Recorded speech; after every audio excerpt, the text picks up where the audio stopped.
Bonjour et bienvenue dans ce journal. À Argenteuil, parents d'élèves et enseignants expriment ensemble leur ras-le-bol. Ils ont bloqué aujourd'hui le collège Jean-Jacques Rousseau. Ils protestent contre la suppression de 4 classes et la diminution d'heures de soutien scolaire. Des mesures qui font d'autant plus grincer les dents que l'établissement est classé en zone d'éducation prioritaire. Sur place, Christophe Aubry. Aucun élève ne franchira la grille du collège aujourd'hui. Professeurs et parents ont décidé de bloquer l'entrée toute la journée. Ils protestent contre la suppression de 4 classes dans cet établissement classé en zone d'éducation prioritaire. Ce que redoutent ces enseignants, c'est d'avoir plus d'élèves en cours. Il pourrait être 30 par classe dès la rentrée prochaine. C'est un établissement ZAP ici, donc il y a des phénomènes de violence par moment. Évidemment, dans une classe à 30, ce phénomène s'amplifie par rapport à une classe à 24, ce que nous demandons, ce qui était normalement la norme en ZAP. Un tiers de ces élèves seraient en grande difficulté scolaire. Pour combler leurs lacunes, l'établissement met à leur disposition 60 heures de soutien. Mais cette aide va diminuer à la rentrée avec seulement 20 heures d'accompagnement. Une réduction des moyens qui inquiète les enseignants car le dispositif est jugé primordial ici pour l'obtention du brevet. L'an passé, 71% des candidats ont réussi l'examen, un score proche de la moyenne nationale. On ne pourra pas maintenir un taux de réussite au brevet comme celui-ci. On a connu des années plus difficiles, avec plus d'élèves par classe, où on a été à des taux de réussite qui allaient jusqu'à 48% de réussite au brevet. Une délégation des parents d'élèves a été reçue en fin de journée par l'inspection académique. Le mouvement sera maintenu jusqu'à jeudi prochain, jour de grève nationale, et sera repris au mois de septembre si les revendications ne sont pas satisfaites. On demande des heures complémentaires pour le soutien des élèves. On demande des personnels pour la vie scolaire de ces élèves, donc les encadrer et éviter les actes de violence. La contestation pourrait gagner d'autres établissements à Argenteuil. La Fédération des parents d'élèves appelle d'ores et déjà à une journée morte le 3 mars prochain. Objectif, bloquer toutes les écoles de la ville, de la maternelle au lycée. Le mouvement national de protestation des magistrats s'étend au palais de justice de Pontoise. Jusqu'à jeudi, le tribunal marchera au ralenti. Lundi, les magistrats ont en effet voté en assemblée générale la suspension des audiences. Elles seront toutes renvoyées sauf exception. Alors cette réaction fait suite aux propos tenus par Nicolas Sarkozy à l'encontre de la justice suite à l'affaire Laetitia Pornic. Je vous propose d'écouter la porte-parole de l'Union syndicale des magistrats pour le Val d'Oise, Claire Estevenet. Elle est au micro de Flore Daven. Il faut, avant même que la commission d'inspection ait rendu son rapport, désigner des coupables. Et les coupables sont forcément les magistrats. Là, je crois que c'est trop. Hein, puisque, et ce qui, je pense, nous scandalise le plus, c'est que ces attaques viennent du chef de l'État, alors qu'il doit rassembler l'ensemble de la population française. Il est le garant de l'institution judiciaire. Lorsqu'on alerte depuis un an sur le fait qu'il manque un juge d'application des peines, sur le fait qu'il manque des conseils d'insertion et que nous n'arrivons pas à assumer nos missions, nous sommes mis en cause directement, alors que nous avons alerté. Que faut-il faire ?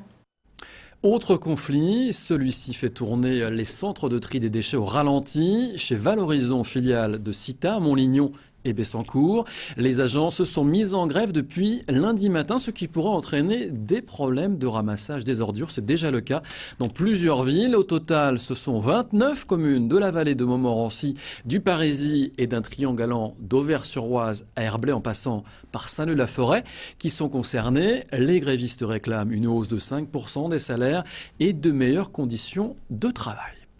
On ouvre maintenant une page politique. À Argenteuil, les campagnes sont toujours animées. Et cette année, pour les cantonales, pas de changement dans les habitudes. Au cœur de la polémique, cette fois-ci, la candidature sur Argenteuil-Nord de Michel Vampouille. Candidat Europe Écologie Les Verts, soutenu par le Parti Socialiste, l'ancien vice-président du Conseil régional d'Île-de-France, en charge de l'écologie, est accusé de parachutage. Il habite à Auvers-sur-Oise. Alors si l'argument est utilisé par l'UMP d'Argenteuil, plus étonnant, d'anciens Verts tractent contre l'investiture de l'écologiste. Depuis, d'autres candidats embrayent ce discours, rendant difficile les sorties sur le terrain du candidat Michel Vampouille, comme a pu le constater notre journaliste Brice Martinelli. Michel Vampouille ne s'attendait sûrement pas à ça. Habitant d'Auvers-sur-Oise et candidat sur le canton du Val d'Argent-Nord, il est accusé de parachutage par ceux qui auraient pu faire sa campagne. À côté de lui, l'ex-secrétaire des Verts d'Argenteuil distribue des tracts dénonçant une candidature jugée illégitime. L'information sur le candidat parachuté d'Auvers-sur-Oise. Selon Valentin Texera, les acteurs de terrain d'Europe Écologie Les Verts n'ont pas été consultés. Pire, ils auraient été volontairement évincés par le parti écolo lors du vote de l'accord avec le PS. Ça fait 20 ans que je suis à Argenteuil et je travaille sur le quartier Val-Nord. Qui connaît M. Vampouille et qu'est-ce que tu penses du parachutage? Bien évidemment, on se fait le plaisir d'informer les habitants sur ces questions-là, mais c'est le contexte qui fait que nous sommes sur des questions de discrimination. C'est des questions très très graves au sein d'une république laïque, d'une république où le tous ensemble doit prévaloir. Et bien cette candidature-là ne s'inclut pas dans un contexte où tous les adhérents seraient les bienvenus pour faire une campagne écologiste. À l'écart, droit dans ses bottes, Michel Vampouille ne veut pas céder à la polémique. L'ancien conseiller régional en charge de l'écologie joue la carte de l'expérience et affiche déjà son programme.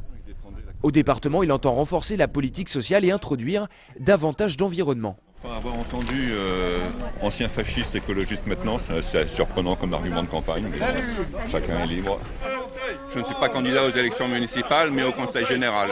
Et un conseiller général a à se préoccuper de l'ensemble du département avec l'objectif d'avoir des politiques qui soient plus favorables aux zones en difficulté qu'aux zones les plus résidentielles du département. Qu'est-ce que vous répondez à ceux qui disent que vous êtes un parachuté?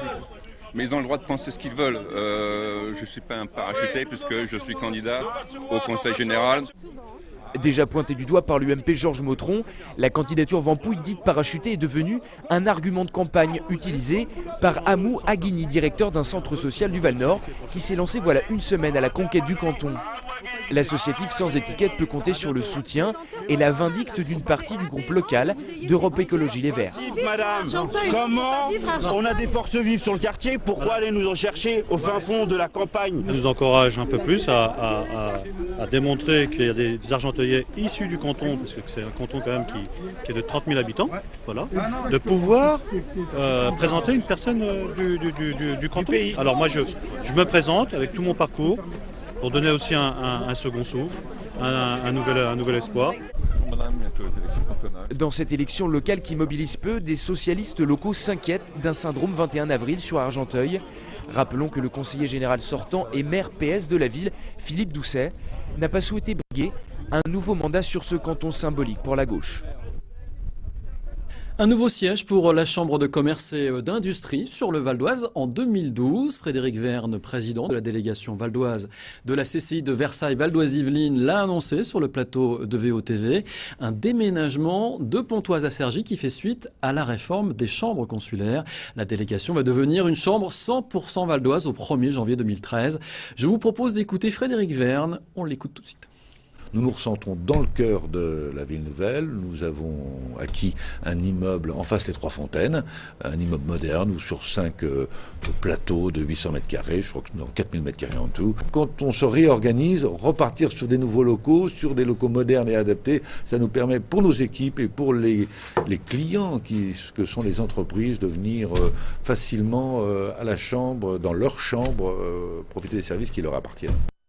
Et cette dernière info avant de nous quitter, actuellement se déroule la 3e semaine de l'orientation à Argenteuil. Jusqu'au 11 février prochain, l'espace Jean Villard accueille collégiens et lycéens du territoire d'Argenteuil-Beson.